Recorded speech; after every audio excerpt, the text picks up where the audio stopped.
नमस्कार दोस्तों। जैसा कि आप लोग जानते हैं, मेरा नाम संतोष पांडे है और एक बार फिर मैं अपने चैनल पर आप लोगों का तहे दिल से धन्यवाद देता हूँ, स्वागत करता हूँ, अभिनंदन करता हूँ। आज हम बहुत इम्पोर्टेंट बात पर विषय पर चर्चा करने वाले हैं।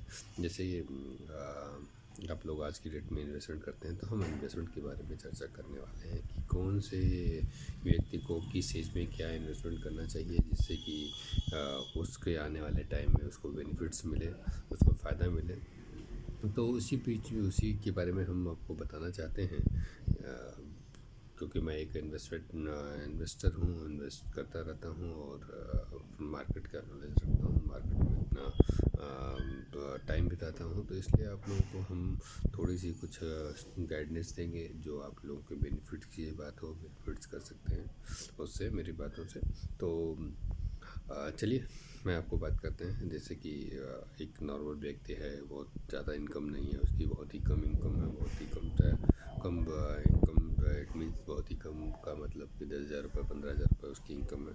तो देखिए, हर 10-15 हज़ार रुपये होता कुछ नहीं है, लेकिन उसमें अगर जिस व्यक्ति की जितनी भी इनकम होती है उतने में वो सर्वाइव करना होता है। लेकिन सर्वाइव करने के साथ साथ उसे बचाने के लिए भी उसे उसमें से थोड़ा सा हर एक चीज़ों के लिए बचाने की ज़रूरत पड़ती है। जैसे कि बाई चांस कभी इमरजेंसी पड़ जाए, कोई मेडिकल ट्रीटमेंट हो जाए, तो उस चीज़ के लिए उसको उसमें से उसी इन्वेस्टमेंट से, उसी इनकम से उसको बचाने की ज़रूरत पड़ती है। तो वैसे भी आज की डेट में मेडिकल इमरजेंसी के लिए गवर्नमेंट ने बहुत अच्छी व्यवस्था कर दी है। आयुष्मान भारत के नाम से एक मेडिकल की फैसिलिटी है, जिसमें कि आपको 5 लाख रुपए का हेल्थ इंश्योरेंस फ्री में देते हैं, गवर्नमेंट दे रही है। तो उसका बेनिफिट ले सकते हैं, लेकिन और आवश्यकताओं की पूर्ति के लिए आपको अपनी ही इनकम से उसको इन्वेस्टमेंट में बचाना होगा। तो जस्ट लाइक ये बहुत ही जो कम एज के लोग हैं, 24 साल 25 साल की एज में है, तो उनके लिए एक बहुत अच्छा इन्वेस्टमेंट का ऑप्शन है SIP, सिस्टमेटिक इन्वेस्टमेंट प्लान, जिसे बोलते हैं SIP।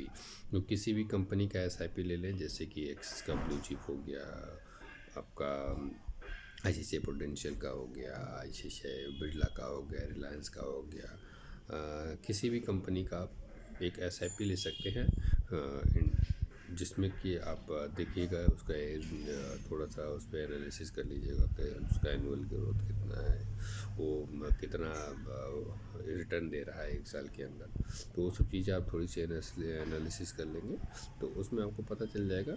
बट उसमें आप 1,000 रुपये से लेकर के एंट्री कर सकते हैं। 1,000 रुपये से लेकर के मैक्सिमम जितना आपकी कैपेसिटी हो, 1,000 2,000 रुपये।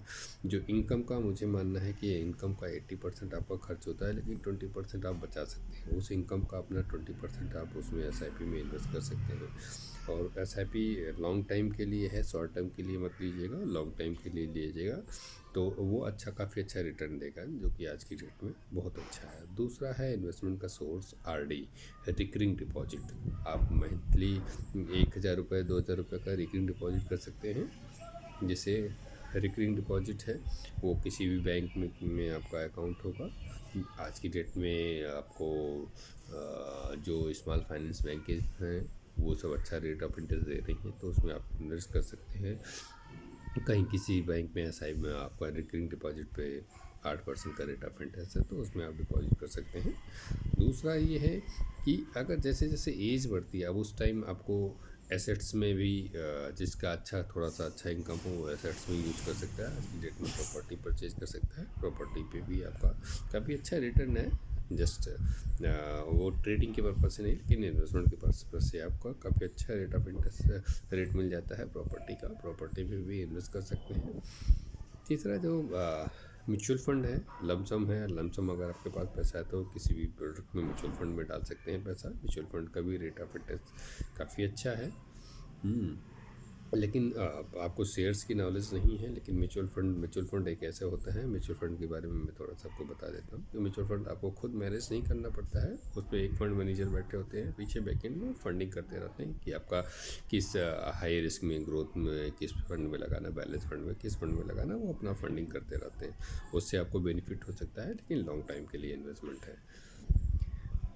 खासकर सीनियर सिटीजन से जो बुजुर्ग लोग हैं, अंकल से के लोगों की कैपेसिटी नहीं होती रिस्क लेने की, उनके लिए सिर्फ और सिर्फ मैं सजेस्ट करता हूं कि केवल वो एफडीज़ में इन्वेस्ट करें या गवर्नमेंट के सिक्योरिटीज़ बॉन्ड्स हैं जो कि आपको गवर्नमेंट एफडीज़ हैं, तो उसमें आप इन्वेस्ट कर सकते हैं। उसमें आपको 8 से 8.5% का रिटर्न मिल रहा है, जो कि आपको मंथली, क्वार्टरली या ईयरली जिस मोड में चाहते हैं आप उस मोड में उनको पैसा आपको मिल जाएगा। तो आपकी जो इनकम है वो सुरक्षित भी रहेगी बैंकों में, और आपको वो रेट ऑफ इंटरेस्ट मिल जाएगा। हाँ, आजकल लोगों के अंदर एक थोड़ी सी डर है कि स्मॉल फाइनेंस बैंकों में या किसी भी जगह पे उनका पैसा सेफ के सुरक्षित हो, तो उसकी जिम्मेदारी देखिए आप जो भी इन्वेस्टमेंट कंपनीज़ हैं जो की बात नहीं कर सकते, लेकिन बैंक की बात करते हैं तो जो भी बैंक है वो सब आरबीआई की गाइडलाइन की रूलिंग के हिसाब से चलती है, चाहे वो एसबीआई हो या आपको गवर्नमेंट प्राइवेट सेक्टर की कोई भी बैंक हो। तो उसमें आप अमाउंट आपका पूरा सेफ है, सुरक्षित है। आरबीआई भी बोलती है 5 लाख रुपए तक की गारंटी देती है, चाहे वो एसबीआई हो चाहे आपका ये प्राइवेट सेक्टर बैंक हो। तो किसी भी बैंक में आप इन्वेस्ट कर सकते हैं एसआईपी आरडी के रूप में, वो भी इन्वेस्ट कर सकते हैं। म्यूचुअल फंड आप किसी भी कंपनी का ले सकते हैं, और एफडी आप किसी भी बैंक का कर सकते हैं जिसमें आपका रेट ऑफ इंटरेस्ट अच्छा हो। वहाँ पे आप अपना एफडी अकाउंट ओपन करिए, और डायरेक्ट एफडी अकाउंट से ही आपको कोई अकाउंट ओपन करने की ज़रूरत नहीं है। लोग कहते हैं बहुत नंबर ऑफ़ अकाउंट्स हो जाते हैं तो कैसे आप इन्वेस्ट करें। तो एफडी के लिए कोई अकाउंट की रिक्वायरमेंट नहीं होती है, आप किसी बैंक पर आप एफडी कर सकते हैं। आप अपने पुराने बैंक का उसको चेक दे करके आप एक एफडी अकाउंट ओपन कर सकते हैं जिसमें आपको एफडी का रेट ऑफ इंटरेस्ट अच्छा मिलता हो। या इसके इसके अलावा सर देखो, इन्वेस्टमेंट का और भी जो रिस्क लेने की कैपेसिटी जिसकी ज़्यादा होती है वो शेयर ट्रेडिंग कर सकते हैं। शेयर ट्रेडिंग में आपका काफ़ी अच्छा बेनिफिट्स होता है, लेकिन लॉस होने के चांसेस ज़्यादा होते हैं। तो जिसकी रिस्क लेने की कैपेसिटी ज़्यादा है वो आपको शेयर ट्रेडिंग भी कर सकते हैं। शेयर ट्रेडिंग में आपको सिंपल सा किसी भी बैंक में शेयर ट्रेडिंग अकाउंट ओपन करना है, और उसमें आपको उस अकाउंट से आप ट्रेडिंग कर सकते हैं। बहुत ज़्यादा ट्रेडिंग नहीं, क्योंकि ट्रेडिंग अगर आपको नॉलेज नहीं होगी तो आपको लॉस होने के चांसेस ज़्यादा हैं। लेकिन जो 3 प्रोडक्ट मैंने बताए हैं, चाहे आप एसआईपी हो, चाहे आरडी एफडी हो या म्यूचुअल फंड हो, उसमें लॉस होने के चांसेस कम होते हैं, और आपको पैसा सुरक्षित रहता है, सेफ रहता है। जब भी आपको रिक्वायरमेंट पड़ती है आप एफडी तोड़ सकते हैं। 2 दिन के अंदर आप एफडी सेम डे में विड्रॉ कर सकते हैं, एंड जो म्यूचुअल फंड का पैसा है वो 2 दिन में आपके पास आपके अकाउंट में आ जाता है। तो इन्हीं सब बातों को आपको बताना था जो आपके लिए बहुत इम्पोर्टेंट है। जिन लोगों ने मेरी बातों को सुना हो, धन्यवाद। और जिन लोगों ने अभी तक मेरे चैनल को सब्सक्राइब नहीं किया है, मेरे चैनल को सब्सक्राइब कर दें, और लाइक ज़रूर करें, शेयर ज़रूर करें, जिससे कि आपके फ्रेंड को, आपको दोस्त को हमारी बातों से कुछ सहायता मिल सके, कुछ मदद मिल सके। धन्यवाद।